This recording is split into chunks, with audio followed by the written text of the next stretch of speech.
성경이란 무엇인가? 너무 쉬운 거죠. 우리가 이제 신학교를 가면은요, 조직 신학이라는 것을 배웁니다. 조직 신학이라는 것을 배우는데, 그 뭐 다른 학문이 아니고 성경에서 조직적으로 하나님의 그 뜻을 잘 드러내는 그런 학문이죠. 제일 먼저 조직신학의 제일 첫 과목이 성경론 혹은 서론이라고 하는데, 성경론을 배웁니다. 성경이 뭐냐 해서 배웁니다.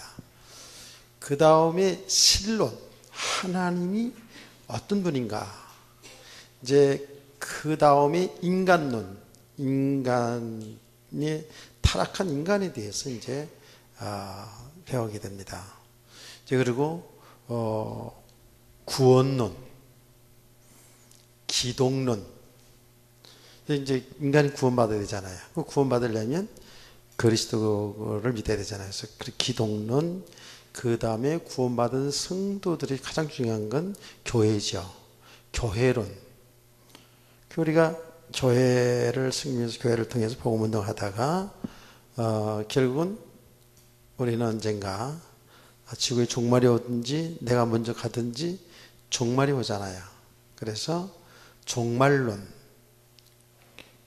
이제 구원론에서 이제 성령에 대한 성령론도 같이, 구원은 성령이 역사하시니까 이렇게 배우죠. 이제 이런 그 조직 신학적으로 성경을 이렇게 배우는 것은 굉장히 중요합니다. 그래서 교회에서 목사님들이 설교할 때에 또 신학적인 이런 공부를 그렇게 따로 하지 않아도 그 신학의 바탕에 의해서 하나님의 말씀을 전하는 것이죠. 이 신학으로 제대로 되어 있지 않으면 신앙생활을 굉장히 혼돈스럽게 할 수 있습니다. 왜냐하면 각자 자기가 받은 은혜가 있거든요. 받은 체험이 있거든요. 그거 가지고 신앙생활을 하다 보니까 혼돈이 온단 말이에요. 그래서 신학을 꼭 하게 되죠. 대부분의 신학을 제대로 하지 못한 사람들이 이제 설교를 하다 보면 자기가 받은 은혜, 체험, 어떤 결과들을 가지고 설교를 하다 보니까 객관적일 수가 없을 수 있어요. 자기 어떤 은사를 체험했다. 그러면 은사가 다가 아니잖아요. 그러면 은사를 체험한 주관적인 체험이죠. 이것을 모든 사람들에게 객관적으로 그 은사가 다다, 은사만이 참 신앙이다 라는 식으로 가르치면 그거 안 되잖아요. 그건 잘못된 거거든요. 은사가 없는 거 아니에요. 은사가 있는데 자기가 받은 그 은사만이 최고다. 은사가 없는 목사는 그거는 등록 못 받은 것이다. 뭐 이런 식으로 많이 몰아가고 막 그랬잖아요. 그러니까 어떤 것도 우리가 자기가 체험하고 은혜 받은 것, 어떤 결과를 가지고 모든 사람들에게 객관화시켜서 다 그렇게 신앙생활 해야지만이 된다라는 이런 식으로 가다 보면 잘못하면 신앙생활을 상당히 혼돈하게 됩니다. 이제 그 이단들의 특성이거든요. 그래서 우리가 신학이라는 것을 이제 공부를 하고 그 신학적인 배경에서 하나님의 말씀을 객관적으로 전하게 되는 것이죠. 제가 수요일 날 이렇게 이게 약간 교리적이기 때문에 좀 딱딱할 수도 있어요. 이렇게 교리적인 공부를 좀 하게 되는 것은 여러 가지가 있겠습니다만은 두 가지 이유가 있습니다. 하나는 지금 너무나도 혼돈해요. 영적으로 보면 너무 혼돈해요. 또 우리 성도들은 너무 단순하잖아요. 단순해서 은혜 받으면 되니까 잘 모르고 막 넘어가는 거예요. 근데 책 근래에도 이제 중직자들이죠. 얘기하는데 보니까 자꾸 나타난 결과를 가지고 자꾸 얘기를 해요. 사람은 어쩔 수 없어요. 결과를 보고 가지고 이렇게 말을 하니까 참 할 말이 좀 없죠. 교회도 막 크게 막 부흥되는 사람, 어쨌든 사람 많이 모이는 가운데에 그런 목회자가 무슨 메시지하면 얼마나 잘 듣습니까? 그런데 이제 개척하는 교회 목사가 얘기하면 아무리 하나님이 맞는 말씀을 전해도 안 받아들이죠. 왜? 결과를 보고요. 근데 이게 우리가 이렇게 아주 잘못되어 있어요. 그래서 굉장히 지금 혼돈한 상태이잖아요. 특별히 지금 신천지 이야기를 많이 합니다만은 지금 신천지가 아주 대세고 신천지를 통해 가지고 지금 기존 교회 성도들이 얼마나 지금 무너지는지 몰라요. 거기도 성경을 가지고 얘기하니까 거기도 성경 이야기합니다. 예수님 이야기합니다. 십자가 얘기합니다. 복음을 다 얘기하거든요. 하나님 물론 얘기하지요. 그리고 전부 성경을 가지고 영적인 실상으로 풀어가기 때문에 성도들이 여기 한번 빠지기 시작하면 정말 빠져나오기 힘든 거예요. 그러니까 평신도뿐만 아니라 중직자들, 심지어는 목회자들까지도 이렇게 빠져들어가는 거예요. 신학을 제대로 했다고 하는 사람들도 빠져 있더라니까요. 이런 사람들이 앞에 나와서 나도 이렇게 신학 공부를 했는데 여기가 맞다 이렇게 하니까 얼마나 도움이 되겠어요. 그러니까 굉장히 혼란스럽습니다. 그래서 뭐 여러 가지 이유가 있습니다만은, 그래서 우리 성도들이 말씀 사역 이전에 영적으로 혼란한 시대에 바른 신앙을 가져야 되겠다라는 생각이 계속 있는 거예요. 근데 이제 또 부목사님들도 있고 전사님도 있고 해서 나만 혼자 다 하는 것 같아서 내가 착한 목사니까 그래서 좀 배려해주고, 또 목사님 부목사들도 또 메시지를 또 해야 되니까 그게 참 그렇더라고요. 근데 이거는 또 이 사람하고 저 사람하고 그러면 혼돈이 될 수 있거든요.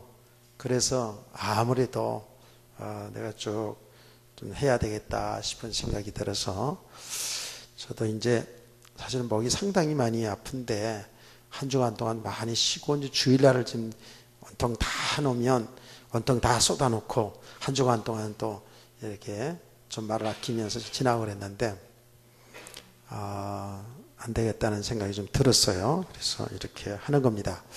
이제 또 하나는 우리가 지금, 여러분은 잘지 모르지만 우리의 신앙 노선이 개혁주의 신학입니다. 개혁주의 신앙입니다.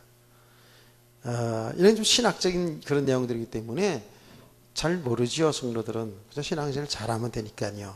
근데 우리의 신앙의 노선은 특별히 장로교회 신앙 노선일 수도 있죠. 신앙 노선은 개혁주의 신앙이라, 개혁주의 신학 노선을 따른다라고 이렇게 말을 합니다. 그래서 개혁주의 신앙, 개혁주의 신학의 특성이 뭔가라는 것들을 우리가 좀 간단하게나마 이제 알아가야 되겠죠. 그래서 이 개혁주의 그 신앙이 왜 생겼냐 하는 것을 교회사적으로 잠깐 보면, 교회는 초대교회 이후에 교회는 크게 두 교회로 갈라집니다. 하나는 서방교회, 하나는 동방교회, 이렇게 나눠집니다. 동방을 해서 이제 우리나라 이런 쪽이 아니고, 서방교회는 저 서유럽을 중심으로 한 가톨릭, 천주교 중심으로 서방교회고, 동방교회는 신랍 정교라는 얘기 들었죠. 신랍 정교라고 그래가지고 동유럽을 중심으로 해서 러시아 이쪽으로 이제 신랍 정교가 퍼졌죠. 지금도 러시아가 보면 우리 같은 개신교가 아니고 신랍 종교들이 전부 이제 대세를 이루고 있습니다. 이렇게 두 교회로 부류로 이렇게 진행되다가 16세기에 와서 그 서방교회가 말하는 천주교죠. 완전히 타락해집니다. 예, 그런 이야기는 다 얘기하면 너무 길고요. 타락했습니다. 천주교, 우리 구교가요. 예, 그렇게 완전히 타락해져 갑니다. 성경에서 이탈이 돼가기 많이 이탈이 된 겁니다. 제가 전에 교사대학에서 얘기했습니다만은 천주교는 자기들이 큰 집이고 우리를 갖다가 작은 집, 개신교를 작은 집이라 그러는데 아닙니다. 예, 성경적으로 신앙생활에 쭉 교회가 나가다가 이 천주교는 여러 가지 로마가 통일을 하면서 로마가 많은 그쪽에 통일을 했잖아요. 그렇죠? 그러면서 많은 나라들을 접수하면서 그 나라의 문화가 들어오면서 아주 혼합종교가 된 겁니다. 잘못된 겁니다. 그래서 16세기 정확히 말하자면 1517년에 그 마르틴 루터가 아시죠? 그는 신부였잖아요. 마르틴 루터라는 사제가 종교 개혁을 일으켰습니다. 개혁을 일으켰어요. 혁명을 일으켰단 말이에요. 고칠 개잖아요. 그렇죠? 개혁을 일으켰습니다. 그래서 이 천주교가 잘못된 것 95개 조항을 내걸고 독일이죠. 그래서부터 개혁이 일어났습니다. 그리고 그 이후에 루터가 개혁을 일으킨 그 후에 그 개혁에 동참한 사람들이 계속 더 발전해갔죠. 이 개혁한 것을 내용을 더 발전시켜 나갔습니다. 그래서 이 사람들을 이제 뭐라고 얘기하냐면 개혁주의자라고 이렇게 개혁주의자들 이렇게 이야기를 부릅니다. 개혁주의자. 그래서 그 개혁주의자들을 통해서 세워진 교회를 갖다가 개혁교회 혹은 개신교회라고 말합니다. 그래서 영어로 말하면 리폼드 처치라고 그래요. 예, 원래로 성경대로 돌아가자. 그래서 뭐 차 우리 운전하는 뉴턴 한다 그러잖아요. 그 리폼드 처치예요. 그래서 돌아가자. 이렇게 해서 개신교회라는 이제 별명이 붙게 된 겁니다. 그래서 지금 우리는 개신교회입니다. 개신교회. 이 개혁을 더 체계적으로 이제 발전시켜 나갑니다. 루터가 개혁 운동을 일으켰지만 거기서 이제 계속 개혁주의자들이 완성을 시켜 나갑니다. 그래서 개혁주의, 개신교의 신앙 원리 이게 중요하죠. 그래서 오늘 그거를 좀 해보겠습니다. 개신교 혹은 개혁주의자들이죠. 개신교의 신앙 원리 어떤 신앙으로 돌아가야 되겠느냐? 가장 중요한 것, 세 가지를 얘기합니다. 오직 하나님께만 영광을 돌려야 된다 라고 나왔습니다. 이 개혁주의자들이 이렇게 나왔습니다. 오직 하나님께만 영광을 돌려야 된다. 성경이 당연히 그렇게 되어 있어요. 근데 왜 이렇게 개혁을 했느냐? 교회가 그만큼 타락이 되었단 말이에요. 하나님께 영광을 돌려야 되는데 교회가 그 영광을 받아요.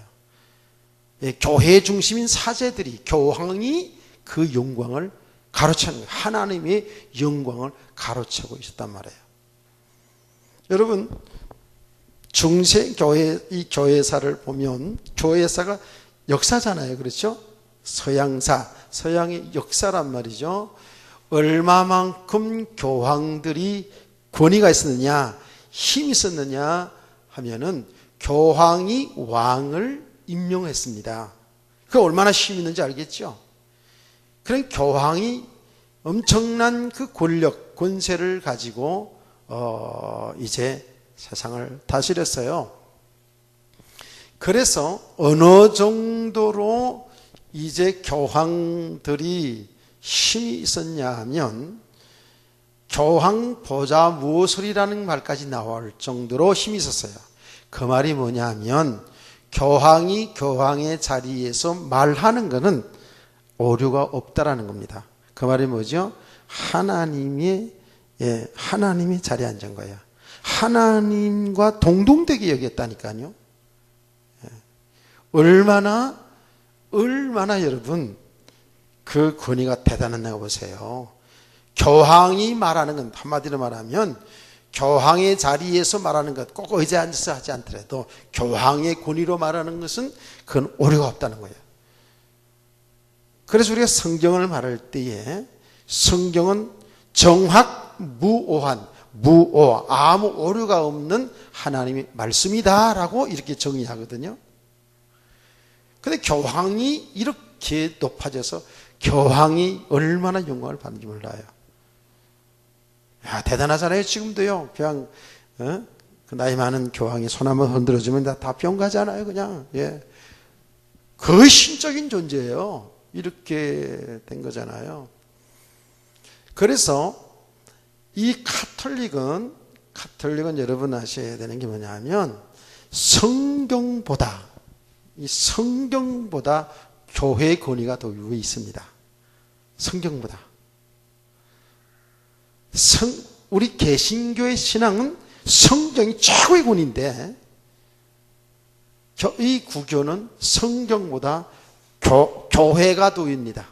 그 교회가 말하자면 모든 신조를 만들고 모든 교리문답을 다 만들고 하기 때문에 교회가 더 위다 이렇게 이야기를 합니다. 이제 그들은 그렇게 근거 있게 얘기합니다. 이 성경이 수천 년 이렇게 하나님이 주의 종들을 통해서 성경이 기록됐잖아요. 이 성경을 기록된 것을 66권으로 캐논, 그러니까 정확한 성경 하나님의 말씀으로 정한 것은 지금 우리는 66권을 지지만은 천주교에서는 76권이잖아요. 근데 그거보다 더 많이 있습니다. 예, 많은 사본들이 있어요. 사본들이 있는데 그 많은 그 예언의 말씀들, 이 사본들을 취합해 가지고 이 성경 66권만 역사적으로 인물적으로 다 고정을 해서 정확하게 성경 66권이 하나님의 말씀이다라고 정한 것은 바로 한참 이후에 사도 이후에 종교회의에서 결정을 했거든요. 성경 66권을요. 그게 진짜 성령의 감동으로 정말 그렇게 되었다라고 볼 수 있죠. 자, 그러니 교회가 정한 거 아니냐, 성경도. 이렇게 해서 교회의 권위가 대단한 겁니다. 그럼 교회의 수장은 교황이잖아요. 교황은 그러니까 하나님의 자리에 있는 거예요. 이건 안 되죠.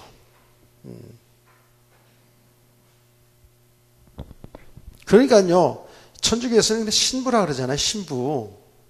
신부라 그러잖아요. 그 말 자체가 보통 권위가 있는 말이 아니에요, 그게요. 여러분, 그 천주교인들은 목사님과 그렇게 뭐 이렇게 아무렇게 대하고, 그러진 못하죠. 신부인데요. 영적인 아버지예요. 그러니까 천주교에서 성도들은 신부라 그러면 거의 신적인 거의 존재로. 왜? 그 앞에 가서 자기 죄를 고백하는데 꼼짝 못하지요. 그렇지 않아요? 여러분 생각해 보시라고, 내가 만약에 지금 목사가요 신부처럼 모양실 앞에다가 구멍 뻥 뚫어놓고 있잖아요. 뻥 뚫어놓고 인수 장로님이 와가지고 내가 한 주간 동안 죄를 이런 죄를 범했습니다. 마누라를 한테 욕을 했습니다.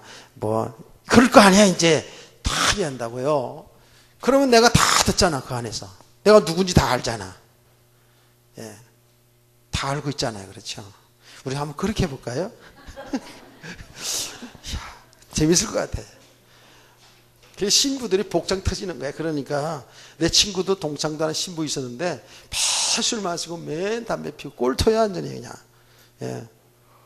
나 도저히 못하겠다고 그냥 신부 때려치고 어릴 때부터 과원의 사람이면서 신부가 됐는데요. 그렇게 신앙교육을 받고 그랬는데 완전히 그냥 술, 담배 쩔어가지고 막 그렇게 했어요. 그러다가 결국은 요새 근래 얘기 들어보니까 옷 벗었다더라고요. 자기 죄도 감당하기 힘든 그 많은 사람들이 그 고해성사를 받으면서 그 얼마나 그 스트레스 받겠어요. 여러분 상담하는 게 쉬운 게 아닙니다. 우리 큰딸애도 그 학교에 상담하는 거 뭐 전화 상담 이렇게 하고 그랬는데 아이들도 별의별 얘기가 다 있잖아요. 그럼 믿음 없으면 못하는 거예요, 그거요. 그런데 어쨌든 그렇게 신부한테 와서 자기 죄를 다 고백하니까 어떻게 해요? 꼼짝하겠으면 못하겠어요? 꼼짝 못하죠. 꼼짝 못한다고요. 신부라는 자체가 이렇게 권위가 있어요. 성도들이 여러분은 뭐 안 그렇습니다만 개신교 목사들은 그냥 뭐 하여튼간에 잘못한 건 다 목사고 하여튼간에 굉장히 말도 많고 조금만 잘못하면 그냥 교회에서 내쫓고 여자 성도한테 좀 안마 좀 하라 그랬더니 안마하다가 안마하는 걸 누가 봐가지고 이상한 성추행했다 그래가지고 잘리고 막 이런다. 그러니까 그만큼 교회가 하나님의 영광을 가르치고 있는 거예요. 여러분 절대로 우리는 하나님의 자리에 가서는 안 되잖아요. 아멘. 하나님의 자리에 가는 게 이게 죄거든요. 지금 구원을 받았어도 하나님의 자리에 내가 있으면, 하나님이 영광 받을 자리에 내가 있으면 내가 그렇게 꼭 하려고 하지 않아도 하나님처럼 내가 선악을 판단하고 잘했다 못했다 판단하면서 하나님의 자리에 있으면, 내가 내 인생의 하나님 자리에 내가 주인으로 타고 있으면 이거는요 죄입니다. 하나님 영광을 가르쳐하는 거잖아요. 그 개혁이 날마다 일어나야 돼요. 하나님께만 영광을 돌리자. 자, 여러분 성경에서도 우리가 창세기 1장 1절에서 31절 창조에 관한 얘기할 때 항상 얘기하잖아요. 좋았더라, 좋았더라, 좋았더라, 좋았더라, 심히 좋았더라. 아멘. 그러니까 모든 세상의 피조물은, 사람을 포함해서 모든 피조물은 하나님을 좋게 하는 삶입니다. 하나님을 영화롭게 하는 삶입니다. 그래서 앞으로 이거 이제 끝나면 소요리 문답도 하겠습니다만은 우리 인간의 삶의 제일 목적이 무엇이냐가 질문이 나옵니다. 그게 뭐지요? 영원토록 하나님을 즐거워하는 것이다 그랬단 말이에요. 하나님을 영화롭게 하는 거라 그랬어요. 이게 우리 인생의 목적이에요. 우리 하나님이 우리를 창조한 목적이 하나님께 영광입니다. 하나님을 기쁘게 하는 겁니다. 믿음도 안 된다가 안 된 있는 데다가 자꾸 하나님께 영광, 하나님께 기뻐하면 이게 사실적으로 와 닿질 않죠. 그렇죠? 사실적으로 와 닿지 않아요. 하나님께 영광, 하나님 기쁘게 해야 내가 기쁘고 하나님께 영광 돌려야 내가 존귀한 사람 된다. 이 사실적으로 와 닿지 않거든요. 그래 자꾸만 이건 뭐예요? 하나님의 형상으로 회복되는 이 믿음의 사람이 되어지면 되어질수록에 내가 누군지를 알잖아요. 하나님 누군지를 알잖아요. 그러니까 하나님께 영광 돌릴 수밖에 없기 때문에 계속 믿음에 관한 부분을 지금 복음을 자꾸 얘기하는 거죠. 그러나 궁극적인 우리 하나님이 인생을 창조한 목적은 하나님께 영광입니다. 그래서 오늘 새벽에 얘기했잖아요. 가정을 갖는 것도, 갖게 하는 것도 그 하나님께 영광입니다. 둘이서 돕는 배필이 되어서 하나님 뜻을 이루어 나갈 때 하나님 영광 받잖아요. 그래서 아담이 독초하는 게 보기 좋지 않다 그랬거든요. 그래서 한 가정을 이루어서 보기 좋았단 말이에요. 하나님께 영광을 돌려드리는 것이죠. 그래서 모든 피조물은 그 자체가 하나님께 영광을 돌려야 된다고요. 제가 새벽에 그런 얘기 했어요. 이번에 수목원 가니까 너무 꽃들이 있잖아요. 아름답잖아요. 나도 그 꽃 속에서 한번 사진 한 장 찍었거든요. 찍었는데 빨간 꽃, 분홍 꽃, 뭐 보라색 꽃, 노래끼리한 꽃, 뭐 니리끼리한 꽃 다 많아요. 그런데 내가 가만히 들여다보면서 이야, 하나님의 솜씨가 대단하구나. 여러분, 하나님을 찬양했나요? 예. 사진 찍고 바빠서 찬양도 못했을 것 같아. 야, 하나님의 솜씨는 대단하다. 하나님은 진짜 미술 잘한다. 미적 감각 뛰어났죠. 그럼 그 자체를 통해서 하나님께 기쁨을 드리는 거예요. 그 모든 피조물이. 그러니까 우리 성도들도요, 마찬가지거든요. 여러분 한 사람 한 사람 빨간 꽃, 노란 꽃, 분홍 꽃, 보라색 꽃이에요. 여러분들이 다 여러분 한 사람 한 사람을 통해서, 여러분의 모습을 통해서, 여러분의 말본새를 통해서, 여러분의 모든 삶을 통해서 하나님을 기쁘게 드리는 삶이 될 줄 믿습니다. 하나님 보시기만 해도, 잠잠히 보시기만 해도 너무너무 이쁜 거야, 너무너무 기쁜 거야, 이렇게 돼야 되죠. 그냥 하나님 보시니까 아이고, 속에는 시큼한 게 있고, 속에는 상처가 있고, 원망이 있고, 불평이 있고, 욕심이 더덕더덕 붙어 있고, 아이고 어쩌면 좋노. 그렇게 되면 안 되겠죠. 그래서 우리는 계속 이 복음이 사실화되어야 된다. 여기 믿음이 사람이잖아요. 그래서 여러분이 여러분 모습만 보아도 하나님이 기뻐하시는 사람, 여러분 말 한마디에도 그래서 이쁘게 해야 되는 거예요. 하나님께 영광. 아멘. 그래서 성경은 뭐라고 얘기했습니까? 내 영광을 위해 창조한 사람들을 내게 오게 하라 그랬잖아요. 그렇습니다. 바울 사도는 너무나도 이 사실을, 이 복음을 바로 깨달았어요. 로마서 11장 36절에 뭐라고 말씀했냐면, 모든 것이 우리 주님께 창조했고 주님으로 말미암고 그 주님이 역사하시고 주님께로 돌아가니 세세 몽토록 영광을 받을지로다 그랬어요. 영광이 있을지로다. 맞지요? 하나님께 영광입니다. 어느 정도 고린도전서 10장 31절 말씀처럼 먹든지 마시든지 무엇을 하든지 하나님의 영광을 위해서 하라 그랬습니다. 이게 제대로 복음 깨달은 사람이죠. 삶의 목적이 뚜렷해요. 그러니까 이것은 아까도 얘기했습니다만은 너무 막연한 얘기처럼 들리지만, 이것 그래서 참 믿음의 사람이 되어져 가면 갈수록에 하나님께 영광을 돌리는 삶을 살 수밖에 없는 거지요. 그러면 하나님께 기쁨을 드리면, 하나님께 영광 드리면, 하나님을 존귀하게 만들면 우리도 기쁨이 되고 우리도 존귀한 자들 믿으시기 바랍니다. 우리가 자꾸 뭐 나설라고 그러고 알아다 주기로 원하고 높아지려고 그래서 되는 게 아닙니다. 여러분 정말 믿음의 사람을 세워져 가면 갈수록에 하나님이 그 사람을 높여주잖아요. 존경받는 사람 될 줄 믿습니다. 그렇습니다. 오직 하나님께 영광.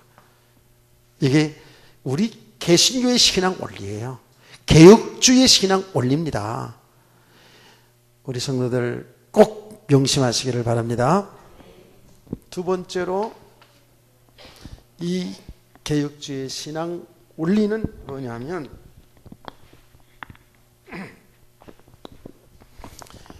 오직 하나님의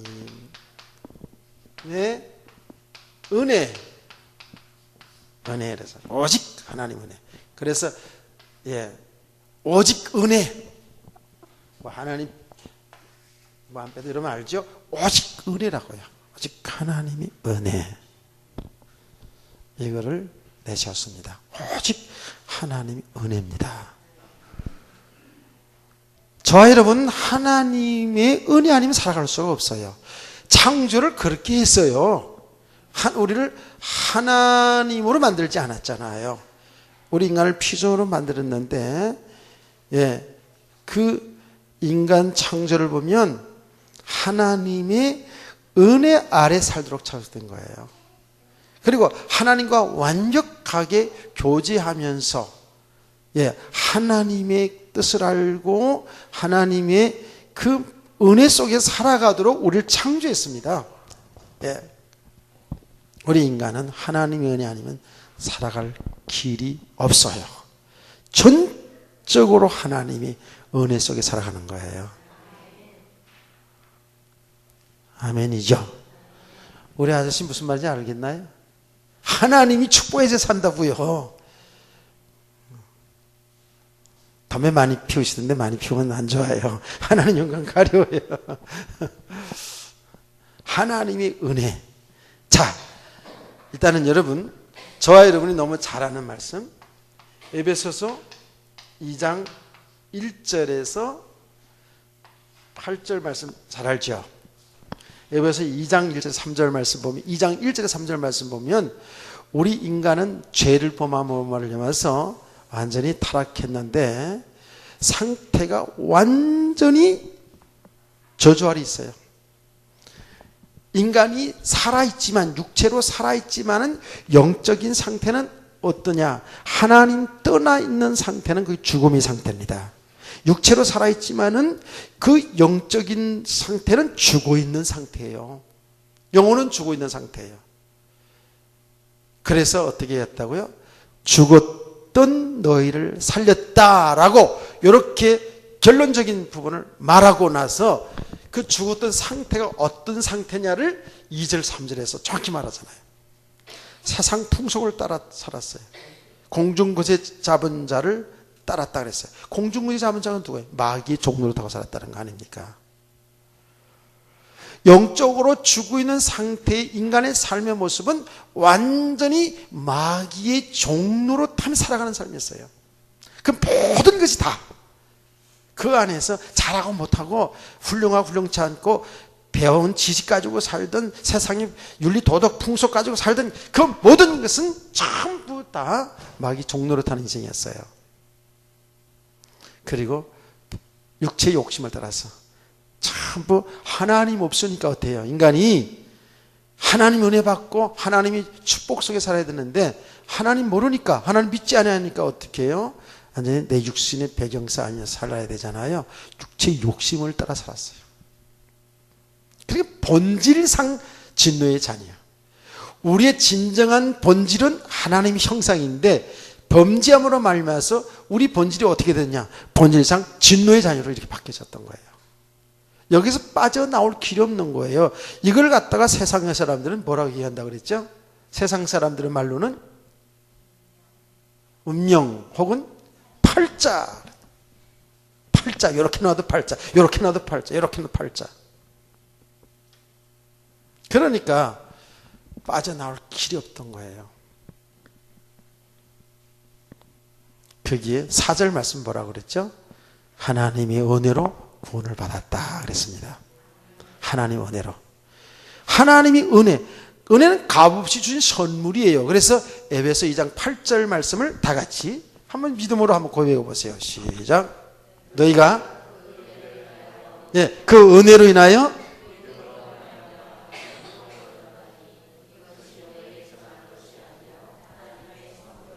아멘. 하나님의 선물이에요. 은혜로 구원받았어요. 저와 여러분은 이건 정말로 어떻게 말해야 돼? 벅차요, 벅차. 이 생명을, 영원한 생명을, 이 구원을 하나님 우리에게 선물로 주셨어요. 값없이 선물로 주셨어요. 이게 은혜입니다. 야, 이 생각은 얼마나 축복입니까? 진정으로 믿음의 사람이 되어가면 되갈수록 감사밖에 없는 거예요. 그래서 감사밖에 없는 거예요.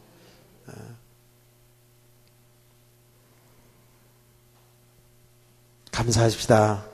감사하고 살아가세요. 생각하면 생각할수록 어쩌다가 이런 복을 받았나 이런 그래서 여러분 생각 종종 하세요. 좀 바쁘더라도 그런 좀 조금 생각하세요. 그래서 이 은혜를 아는 사람들이 찬송을 부를 수밖에 없지요. 나 같은 죄인 살리신 주 은혜 놀라워.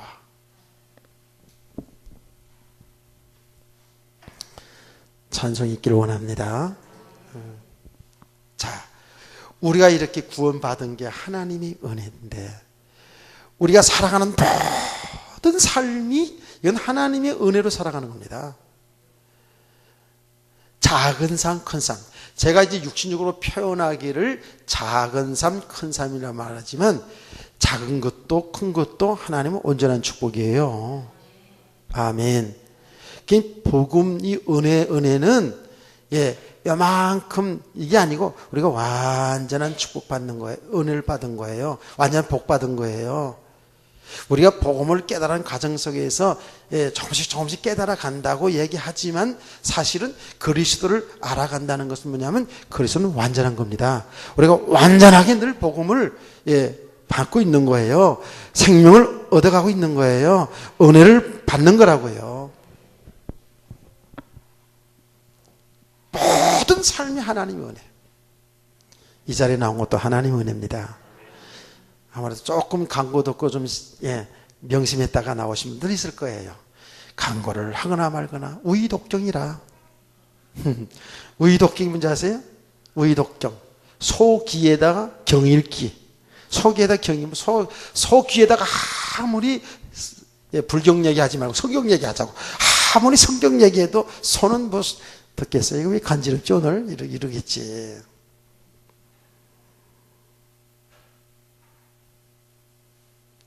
그렇게 바쁘시나요?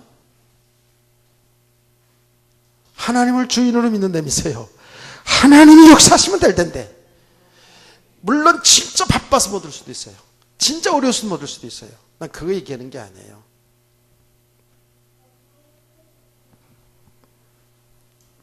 우리 은혜 받는 자리 있어야 되거든요. 은혜 받는 자리만큼 중요한 데가 어디 있습니까? 정말 중요하거든요. 공식적인 예배에 하나님 말씀 듣는 이 시간은 너무 중요합니다. 사람들이 이러쿵저러쿵 말하고 다 믿음 없는 소리거든요. 그건 다 본인이 이 은혜의 자리에 정말 사모하면서 마음과 길을 열어놓고 계속 은혜를 사모하게 된다면 주의 성령은 역사할 겁니다. 얼마나 중요한 자리입니까? 제가 일부러 간 거잖아요. 그렇죠?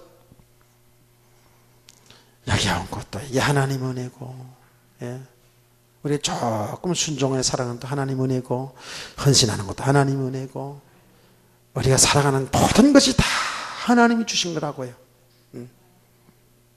그래서 우리는 범사에 감사할 수 있어야 돼요. 좀 되어진 거 감사하고 안 되어진 것 때문에 원망불평하면 안 되고요. 그렇게 작은 일에도 감사하고 기뻐하고 즐거워할 때 하나님 영광 받으시고, 아니 그런 분들에게, 그런 믿음의 사람들에게 하나님은 육신의 축복을 왜 안 주겠습니까? 믿으시기 바랍니다. 하나님을 영화롭게 하는데요. 그래서 우리는 고린도전서 15장 10절 말씀을 꼭 여러분이 신앙 고백으로 꼭, 제가 은혜 받고 나가지고 특별히 목회자 돼가지고 성경 구절을 다 암송하면서 되새기면서 한 번도 빠지지 않고 되새기면서 기도하는 그 성경 구절의 하나가 이겁니다. 나의 나된 건 하나님 은혜입니다. 나도 그런 구원받은 과정과 이 은혜 받은 체험이 있잖아요. 나의 나된 건 하나님 은혜입니다. 나의 달력과 주 예수께 받은 사명과 은혜의 복음을 증거하려면은 내 생명을 조금도 귀한 것으로 여기지 않겠습니다. 그건 사도행전 2장 24절입니다. 그 늘 그거 암송하면서 있어요.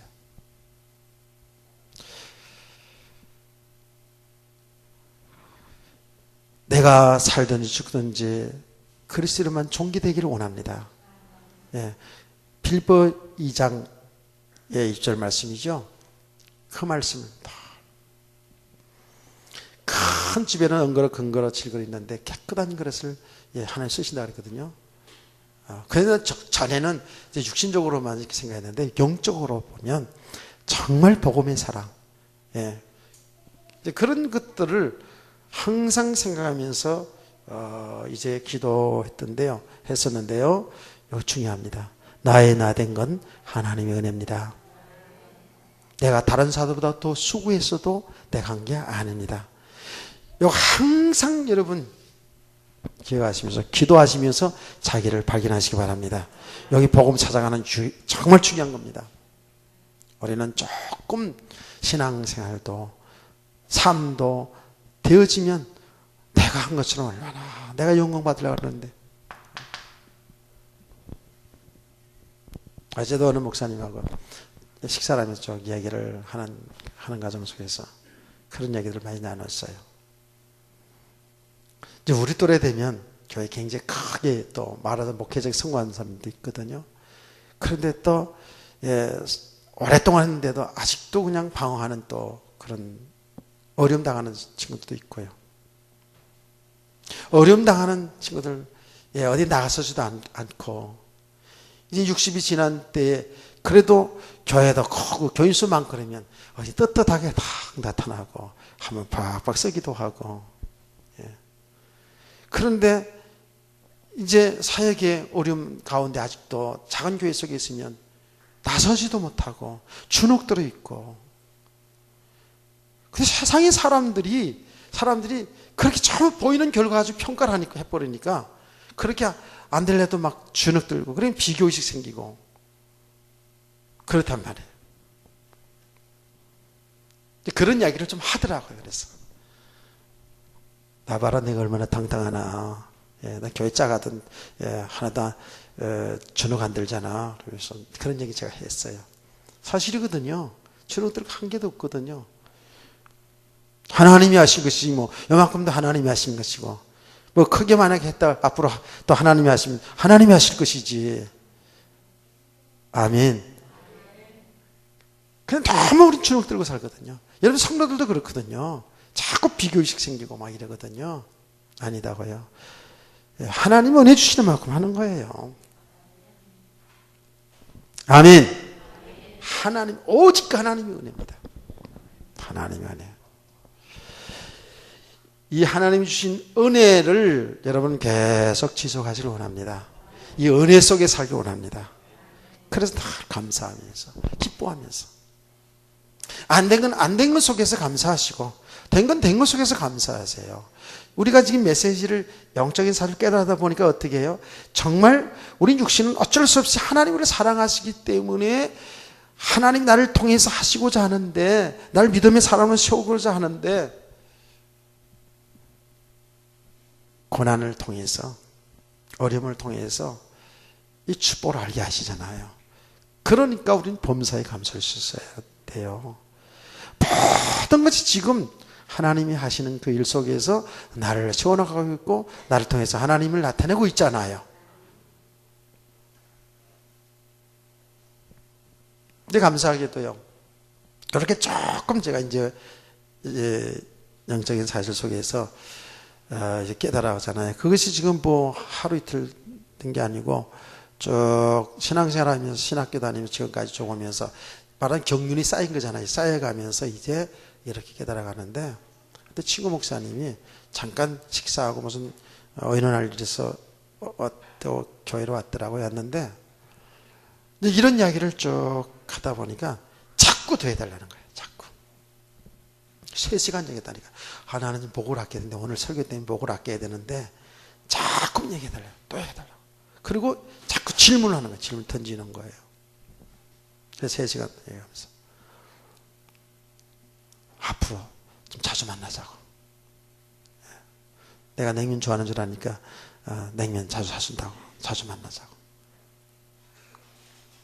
나 요새 이렇게 어디 이렇게 나가게 되면 뭐 정치 얘기하고 막 이런 얘기하는 거 별로 좋지 않다고 이렇게 얘기를 하더라고요. 그럴 겁니다. 우리는 이 하나님의 은혜를 계속 지속해야 될 줄 믿습니다. 그래 사는 거, 이게 사는 길이에요. 이 개신교 신앙 원리, 우리 개혁주의 신앙, 이게 얼마나 중요한지 몰라요. 이제 반대되는 부분도 얘기하겠습니다만은, 그 다음에 세 번째가 뭘까요? 세 번째가 대략 이쯤 되면은 답이 나와야 되는데, 세 번째는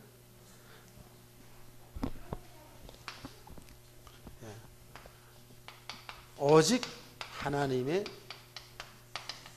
말씀, 그러니까 오직 성경, 이렇게 나온 겁니다. 오직 성경, 오직 성경입니다. 개신교는, 이 개혁주의는 성경을 최고의 권위로 둡니다. 최고의 권위. 그래서 성경에서 말하는 데에서 말하지 않은 거예요. 요번에 이제 민병환 목사님, 그분은 조직신학 교수고 정말 세계적인 웨스트민스터 신학에서 조직신학을 공부하신 분이죠.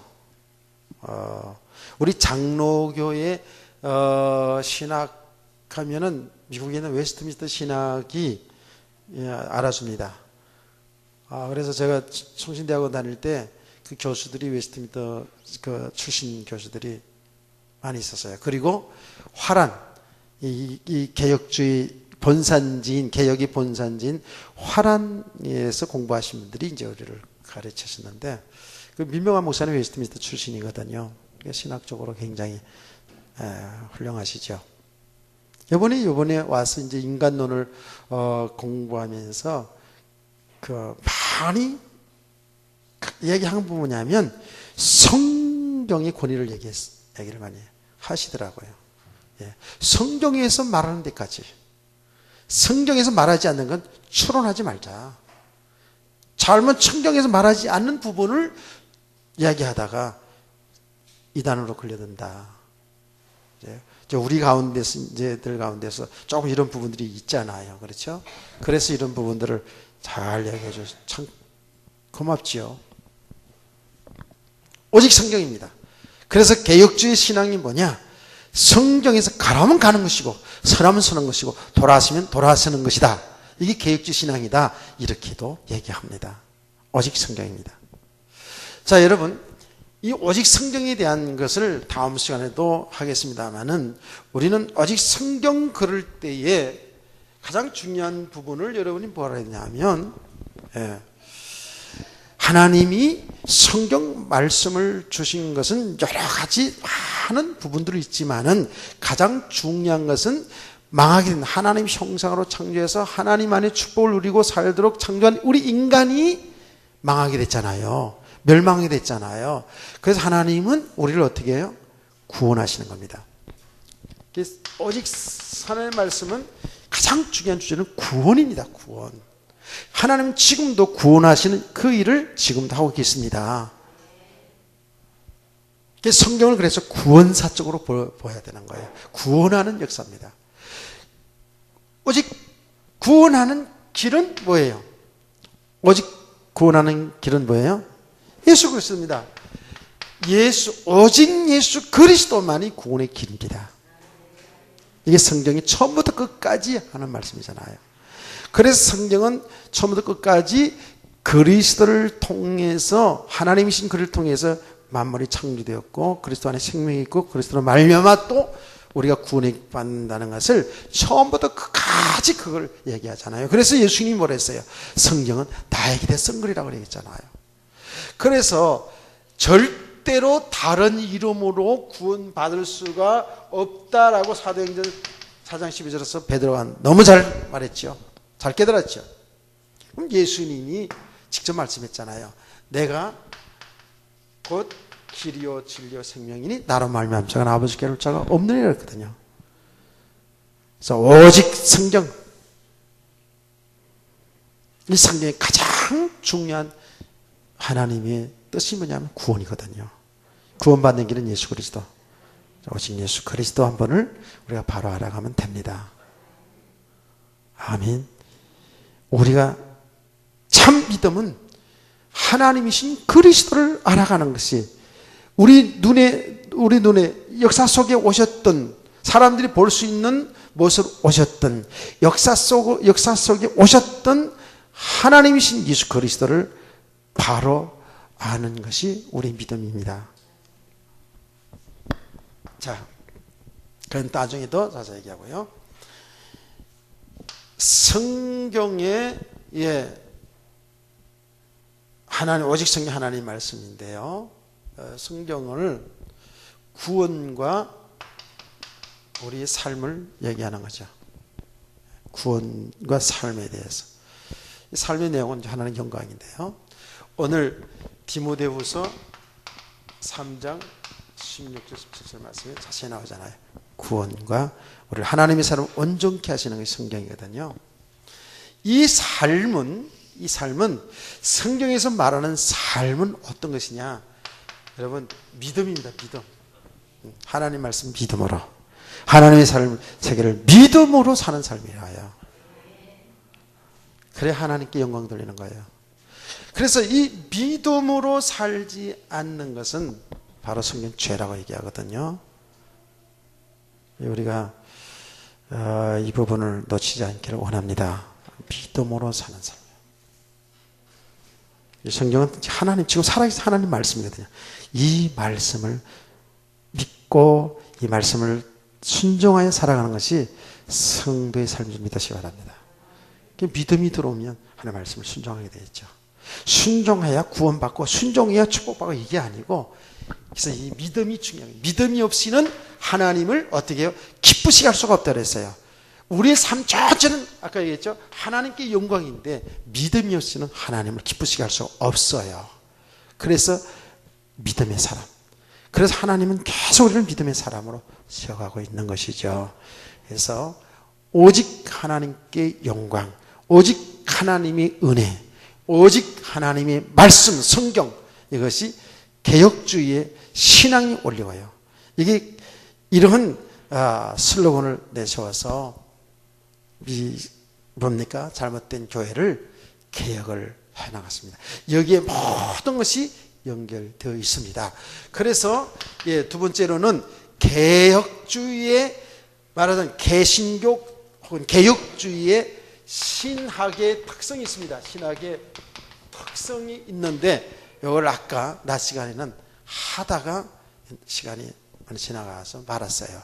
그래서 이거는 이제 다음 시간에 맞이하려고 합니다. 개혁주의의 신학의 특성. 이거 정확히 바로 알면 우리 신학에 참 도움이 되겠죠. 자, 오늘의 결론입니다. 우리는 오늘 중요하게 이제 성경론을 들어가면서 개혁주의 신앙에 대해서 이렇게 우리가 말씀을 들었습니다. 절대 성경의 권위를 우리는 꼭 믿으시기 바랍니다. 그리고 우리는 전적으로 하나님이 절대 주권입니다. 이 내용들은 하나님께 영광 돌리고 하나님의 은혜, 오직 하나님의 말씀, 이게 뭐예요? 하나님의 주권 사상이에요. 하나님이 주인이라는 거예요.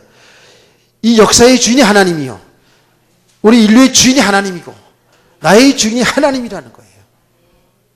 하나님 절대 주권을 성경은 강조하고 있습니다. 이것이 바른 하나님과 나의 관계가, 이게 신앙이죠. 그렇죠? 이 관계가 바로 되어지면 내 모든 수평의 삶은 되어질 수밖에 없습니다. 자, 우리 모든 성도들의 신앙이 되기를 주의 이름으로 축원합니다. 하나님 아버지 감사합니다. 오늘 주신 말씀들이 우리의 신앙이 바로 세워지게 하시고, 그래서 하나님 참 기쁘게 해드릴 수 있는 믿음의 사람들로 세워지게 해 주옵소서. 주 예수 그리스도의 이름으로 기도합니다. 아멘. 하늘의